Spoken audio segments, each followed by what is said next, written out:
Sige, But, do not make love with your doubts. Sabay tayo dyan. Kasi lagi na kayo mag-apply, kumiti. Yan eh. Kumiti eh. Sabi ko na, tagalogin natin. Yung iba doon kasi, pag hindi nagalaw, huwag ka lang. Dahil sabi ko nga eh. Kaya ka dapat talaga, bawal. Kaya nga, yung love, sabi ko kanina, pinag-usapan ng love languages. Importante dapat, alam mo yung love language ng nanay mo. Kasi iba gusto nila, china-challenge nila. May iba mo. Ikaw, ano ba ang love language mo? Apply DJ. Para at least malaman mo alam. Para pag diba? Alam nila mga Yung topic-topic, touch. physical topic na Ikaw. ang physical touch na talaga. Ano ba?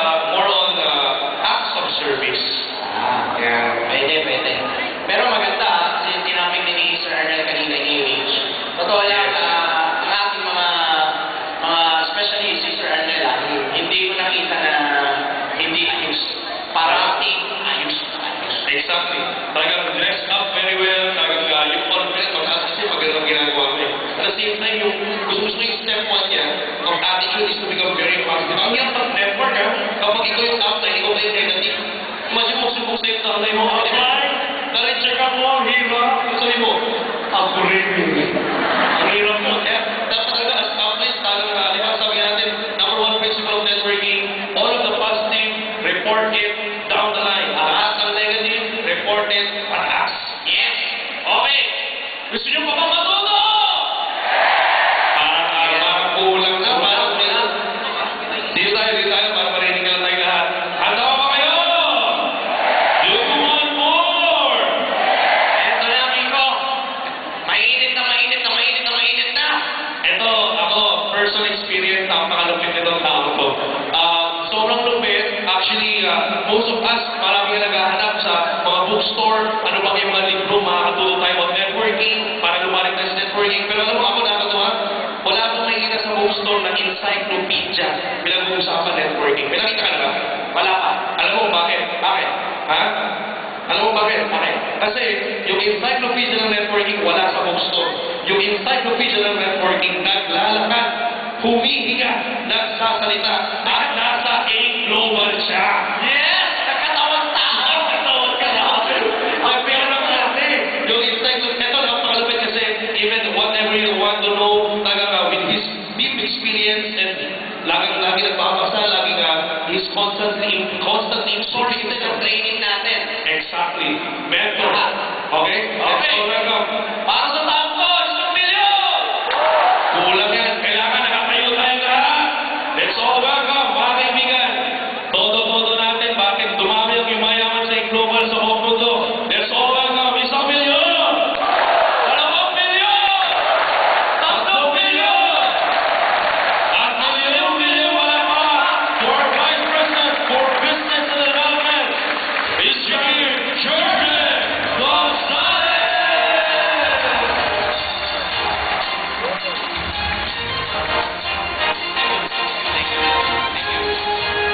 Morning! You want more? Sino gusto umimaman? Taas ang kamay. Sino gusto maging milyonaryo? Taas ang dalawang kamay. Who wants to become bigger, bolder, and brighter this year? Raise your hand. Alright, thank you very much, ladies and gentlemen. So, I will proceed with my piece. And since our theme for today's training, kickoff training, is about biggest, boldest, and brightest, my topic will be on how to become bigger, brighter, and bolder in 2017. Are you excited? So, how do you become bigger, bolder, and brighter this year? So, number 1, of course, first and foremost, aside from all the things that we have learned from our great sharers, great trainers, aside from the things that we learned from our uplines, all those things will be useless if we never put them in application or action. So, at the end of the day, to become bigger, bolder, and brighter this year, you need to take action. Now, there are actually 3 types of people in this business. Number 1, those who make things happen. Ito yung mga hindi lang sila, they're not just watching things to happen, But these people are leaders responsible enough to make things happen. They go out of their comfort zone, take action, do a lot of prospecting, do a lot of presentations, in spite of the fact that they are afraid of what they're doing. Pero, ang ginagawa nila, they make things happen. Second, those who watch things happen. May mga ganyan din sa AIM Global. Uma-attend, they go to their uplines, they attend a lot of trainings, but they never put them into action. So, technically speaking, they just watch things happen. These people, initingnan lang nila yung upline nila, excited sila, pero lagi nilang tinatanong sa sarili nila, paano kaya ako magiging katulad ni upline, pero wala naman silang ginagawa. Third, ito naman yung mga taong who doesn't even know what happened. Active, pero hindi nila alam kung ano man nangyayari. Alam niyo kung bakit? Number one, tamad silang uma-attend ng training. Well, let me remind you, what's gonna happen to you 5 years from now will likely depend on the books that you read now, on the trainings that you attend to, on the movies that you watch, and the friends you associate yourselves with. So 5 years from now, nakadepende ang buhay mo kung anong pinanonood mo ngayon, anong binabasa mo ngayon, sino mga kaibigan mo ngayon, at ano yung lagi mong pinanonood.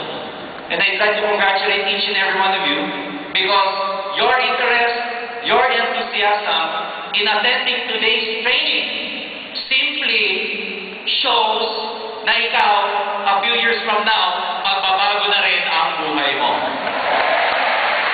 You see, a lot of people, gusto nilang baguhin yung buhay nila, pero hindi naman nila binabago yung habits nila. So, the thing is, there are people who make things happen, watch things happen, who doesn't even know what happened. Pero, minsan may dahilan, pag may mga tao, hindi nila alam kung ano yung mga nangyayari. O may mga dahilan, kung bakit yung iba, they just watch things happen. So, 3 types of people, ika-categorize ko muna. Okay? Ayaw niya. Ayan. The doers, the onlookers, and the uninterested. Katulad din yung sinabi ko kanina, they make things happen. Second, yan yung onlookers, they just watch things happen. And third, doesn't even know what happened, they fall to the category of uninterested. But let me just clarify, why are there people na onlookers at saka uninterested? May mga downline pa kayo hindi umahataw? May mga downline na hindi umahataw? Attend naman ang attend, pero hindi umahataw. Ang tawag natin doon, ang term nating networkers for the people na they are just there pero walang production. Ano term natin sa kanila? Fans club. So bakit may mga fans club? Sometimes may reasons why. So tingnan natin kasi baka ikaw din, I'm not just pertaining to your downlines who are actually just watchers or onlookers. Sometimes you find yourself na ikaw din, onlooker ka rin. And there are reasons why. Number one, people will do, this is psychology of, people skills. Kailangan meron kang people skills. So, dapat alam nyo itong psychology na to. People will do what's needed. Gagalaw daw ang mga tao, gagawin nila kung ano yung mga kailangan gawin. But, number one, they know what to do. Kung alam nila, ano yung mga bagay na gagawin nila. So, that means, clear dapat sa kanilang goals nila. Sa'yo, clear dapat ang goal mo. People will do what's needed to be done if everything is clear to them or they know what to do. So, dapat may goals ka. Kung malinaw ang goals mo sa sarili mo, then you know what to do. Ganun din sa downlines. Baka naman yung downlines mo, walang direksyon. Kaya kahit na member siya ng AIM Global, hindi masyado umahataw kasi hindi clear sa kanila yung goals nila. Second, kailangan na ilatag mo sa kanila kung ano yung mga expectations. Ano ba yung expected output nila? Ano ba yung expected na ginagawa dapat nila? And in all honesty, kailangan maging realistic kayo sa downlines ninyo. Huwag niyo babalahin. You have to be frank to your downlines in telling them that, hey, you know what? Kulang ka ng action. Pag yung downline mo, kulang ng enthusiasm, sabi ko sa kanya, mahihirapan ka magpa-pay-in kasi hindi ka excited downline. So you have to be frank to your downline because the truth is, they will never hear these things to other people na hindi sila kakilala. the best person who can actually tell your downlines kung ano yung kulang sa kanila is no less than you. But, again, this is people skills. There are things or there are right ways. May tamang pagbibigkas, pagsabi sa mga downlines kung ano dapat yung mga expected output na ginagawa nila. And of course, nagbibigay ka ng feedback. Nagbibigay ka ng feedback kung tama yung OPP niya, tama ba yung presentation niya, tama ba yung online marketing niya. And itong feedback na to, as I said, walang ibang mas effective na magsasabi sa downlines kung ano yung feedback, kundi ikaw bilang upline. Next, people will do what's needed to be done if they know how to do it. Number 1, dapat may trainings. Number 2, dapat may skills. So again, identify. First, reflect upon yourself. Baka naman, hindi ka productive because you don't know how to do it. Again, after reflecting upon yourself, mag-reflect ka naman sa downlines mo, who among your leaders are not that productive? Because number 1, baka kulang sila sa trainings. Number 2, baka kulang sa skills. I love what Chris Puntanar has mentioned a while ago, that with regards to online marketing. Online marketing seems to be hard to a lot of people. But Chris said, online marketing is like riding a bicycle. It may appear to be hard, but for those people who have trained, who have learned how to ride the bicycle, it's very easy for them. But for those people who never trained, who never learned how to ride the bicycle, it's very hard. Pareho lang sa networking. Pareho lang sa online marketing. Which means, madali ang mga bagay, basta napag-aralan mo at meron kang skills. So identify among your downlines, lalo na yung mga hindi productive, lalo na yung mga watchers, onlookers, lalo na yung mga they just wait for things to happen or they just watch things to happen, baka naman kulang sila ng training and skills. Next, people will do what's needed to be done if they have the opportunity to do it. Meron silang right tools. Paano ka nga naman mag-online marketing kung wala ka man lang gadgets? Wala kang iPad, iPhone, wala kang internet.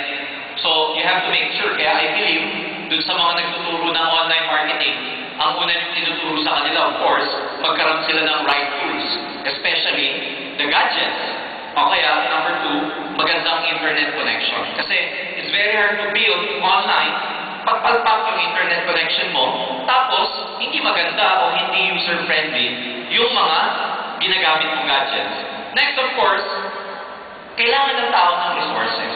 Kaya, I believe, may mga uplines dito na pagdating sa resources, napaka-supportive ng mga upline. They support their downlines in terms of resources.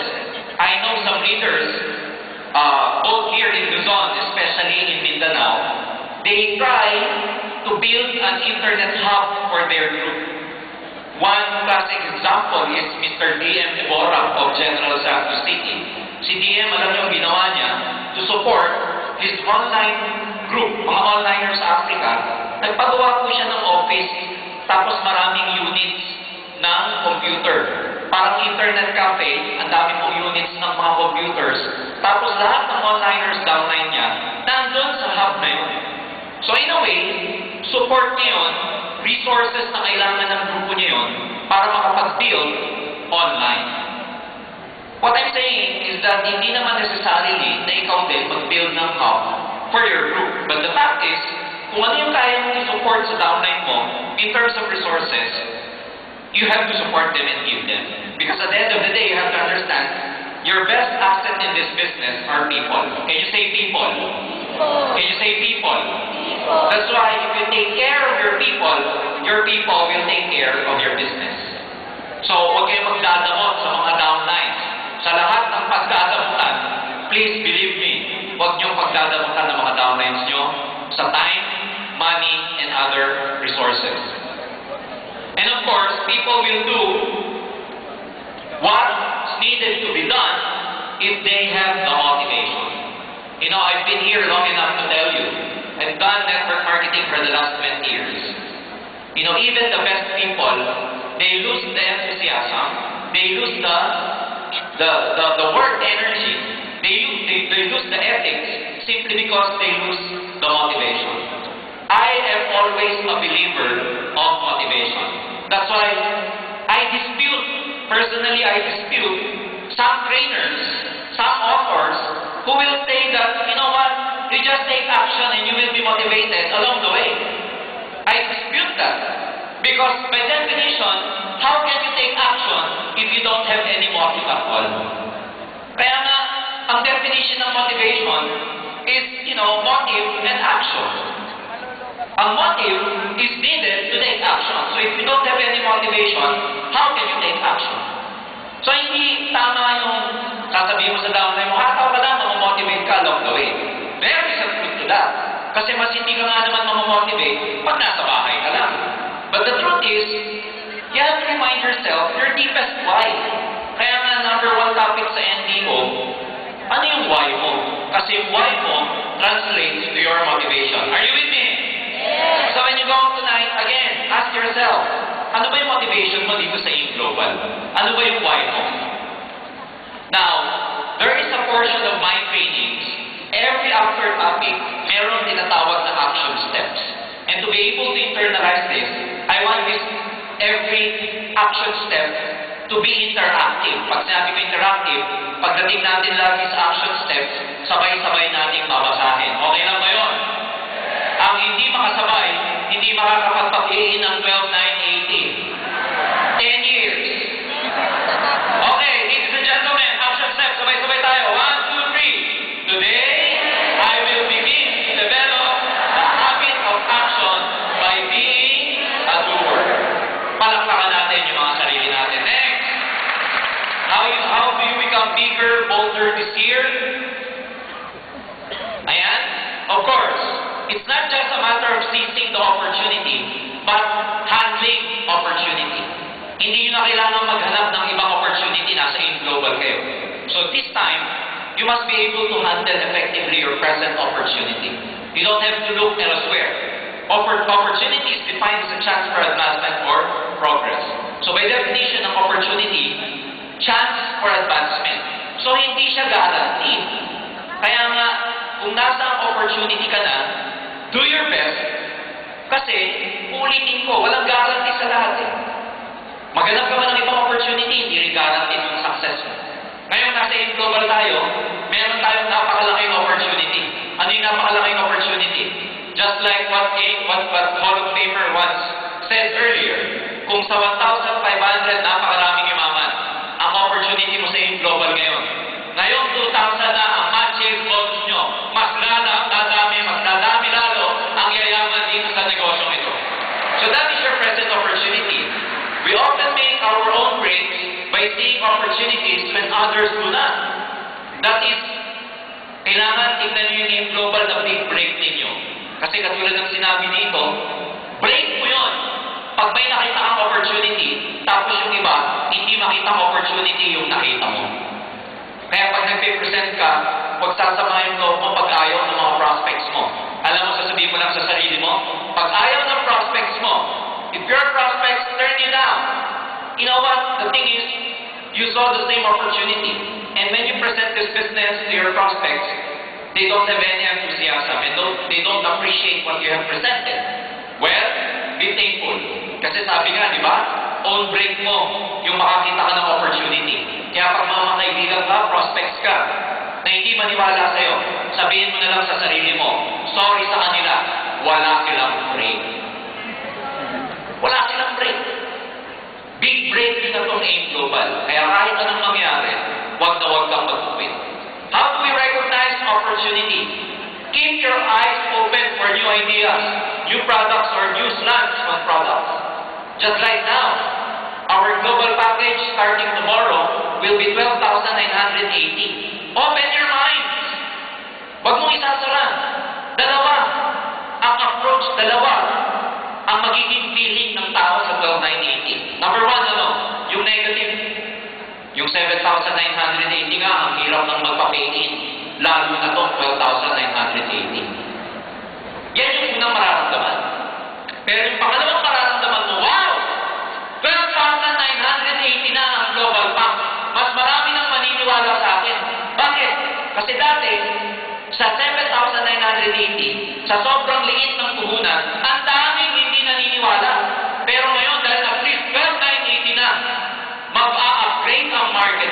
maramihan ng maniniwala, may pera na talaga, kaya mas dadami ang prospect ko. So it's up to you. How do you recognize opportunities? Next, don't leave before you take a good look. There is a proper balance between trying to cash in on a new opportunity and being plain irrational about every new idea. Sakit po ito ng mga taong palipang-lipat.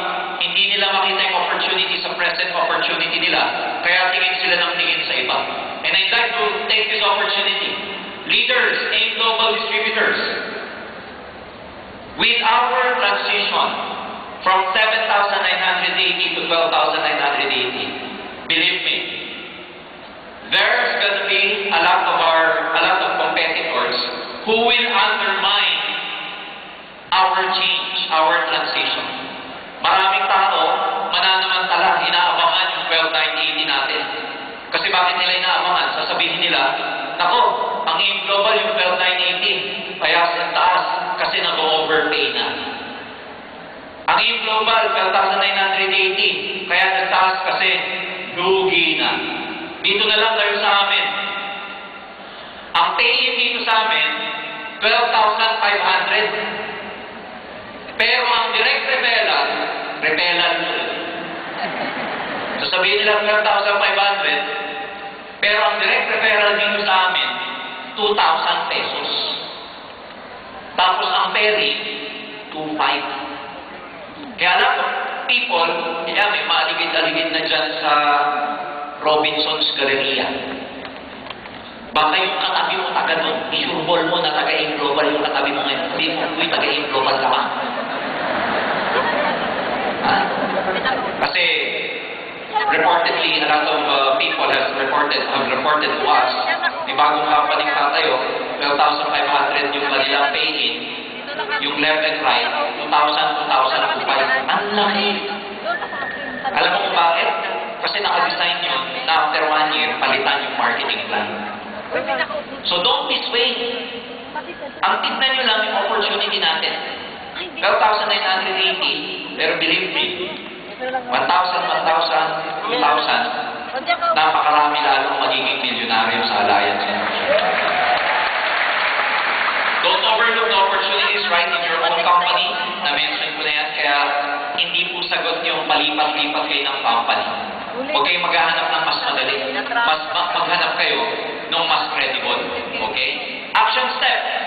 Okay, sabay-sabay natin babasahin. Ang hindi makasabay, hindi makaka-pay. Action step. 1, 2, 3, go! Today, I will prepare for the opportunities that are sure to come my way. Next, how to become bigger, bolder, and brighter this year. Okay, accept. Can you say accept? Number 1, learn to accept and move on. Huwag mo nang i-resist yung pagbabagong mangyayari sa AIM Global. Kapag na ng pillars, natataas ang ating magbabago yung ating marketing plan. Please, accept this. Huwag na yung, ba't kasi nagtaas? Baka naman hanggang bukas, sa makalawa, sa isang buwan, may resistance ka pa rin. Kung sana, 7,980 lang, mas madaling magpa-pay. Yung tipong 1 month nang nagbago yung presyo natin, dapat hindi na lang tinaasan eh. Move on! Accept! Yung sinabi kanina ni Sir Ernest, learn to move on. Pag may change, dalawa lang lagi ang reaction ng tao. Resistance and accept. Now, let me ask you, sino magiging successful? Yung nagre-resist o nag-a-accept? Accept. So sabihin mo ngayon, I am 12,980 ready. Can you say that? I am 12,980 ready. Lakasan nyo pa. Again, pag hindi mo sinabi yung ready ka, wala kang mapakapain. Sabihin mo, I am 12,980 ready. Go! I am 12,980 ready. See? There will be moments of doubt, frustrations, disappointments. But ladies and gentlemen, at the end of the day, maraming hindi maniniwala sa inyo, pero lagi nyo titignan yung mga tao naman maniniwala sa inyo. In terms of your downlines, well, uplines na nandito, we cannot change people. Hindi natin kayang baguhin ang mga tao. Tao lang ang makakapagbabago sa sarili nila. Lobat So if you want your downlines to change, well, you can just guide them. Pero minsan nakaka-frustrate yung downlines na matigas ang ulo, ayaw i-accept ang change, pero hindi natin sila kayang baguhin. Ang kaya mong baguhin, yung sarili mo na. So ano yung action step natin pagdating sa accept? Okay, let's read. Action step. 1, 2, 3, go! Today, I will concentrate on what I can do instead of what I cannot do. Tanggapin mo na lang yung 12,980, wala ka na magagawa dun eh. Tataas na naman ang diesel. Ano gagawin mo? Araw-araw ka magwe-wegel ka? Tumaas ang pension, yung contribution sa SSS. Ano gagawin mo? Are you with me? Yes. 12,980, tumaas. Tanggapin mo na lang. It's the truth, it's the fundamentals of economics. Bakit ba nagtataas? May inflation, whether you like it or not, may inflation. 11 years ago, yung mga raw materials natin, hindi na pareho ngayon. Ang harina po, mas tumaas na ngayon kaysa 11 years ago. Ang asukal ng libet, mas mataas na ngayon. Yung coffee bean, Arabica, mas mataas na po ngayon. Yung ingredients ng complete, mas mataas na po ngayon. Kaya kung ang tanong, why do we have to change the prices? It's simply because that's the reality in economics.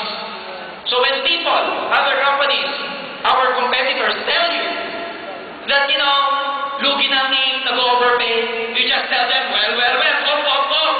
You don't understand economics. You don't simply understand economics.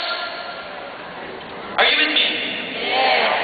Next, how to become bigger, bolder, and brighter this year. Achieve. Can you say achieve? Now ask yourself, where will you be when you get where you're going? Kung tinuloy-tuloy mo to, saan ka papunta? Now, I want to ask you that question. Hindi kailangan pare-pareho ang sagot nyo. Kasi iba yung buhay natin eh.